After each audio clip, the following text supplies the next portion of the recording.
അവൾ തല കുരുങ്ങി ജീവന് വേണ്ടി പിടയുകയായിരുന്നു. നന്നായി ഭയന്നിരുന്നു പാവം.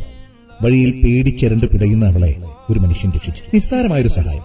പക്ഷേ അവിടെ മുതൽ കഥ മാറി. സ്വന്തം ജീവൻ രക്ഷിച്ചതിന്റെ നന്ദി സൂചകമായി അവൾ അദ്ദേഹത്തോടൊപ്പം നടന്നു. അത് വെറുമൊരു അന്നദന മാത്രമായിരുന്നില്ല, ജീവിതകാലം മുഴുവൻ ഒപ്പമുണ്ടാകും എന്നൊരു വാക്കായിരുന്നു. എവിടെ പോയാലും ഒപ്പമുണ്ടാകും. അയാളെ അലോസരപ്പെടുത്തുന്നതൊക്കെ അവൾ ശക്തമായി ചെറുക്കുകയും ചെയ്തു. എനിക്കറിയാം, നിങ്ങൾ ഓർക്കുന്നത് മനുഷ്യനായിരുന്നെങ്കിൽ ഇത്ര സ്നേഹം കാണുമോ എന്നുള്ളതാണ്. വല്ലാത്തൊരവസ്ഥയിൽ നിങ്ങൾ കൈ കൊടുക്കുന്നത്, ജീവിതത്തിലേക്ക് പിടിച്ചു കയറ്റുന്നത് ഒരു മനുഷ്യനെയാണെങ്കിൽ നന്ദിയുണ്ടാവും, സ്നേഹമുണ്ടാവും. പക്ഷെ അത് കുറച്ചു കാലത്തേക്ക് മാത്രമായിരിക്കും. കാലം പോകെ പഴിക്കും, മടുക്കും, അകലും. ഒരിക്കലും പിരിയാത്തവർ ആയിരിക്കുക എന്നത് മനുഷ്യർക്കിടയിൽ അസാധ്യമാണെന്ന് തോന്നുന്നു. പലപ്പോഴും മനുഷ്യർ ഇത്തരം ജീവികൾക്ക് മുൻപിൽ നിസ്സാരരായി മാറിപ്പോകാറുണ്ട്, സ്നേഹത്തിന്റെ കാര്യത്തിൽ പ്രത്യേകിച്ച്.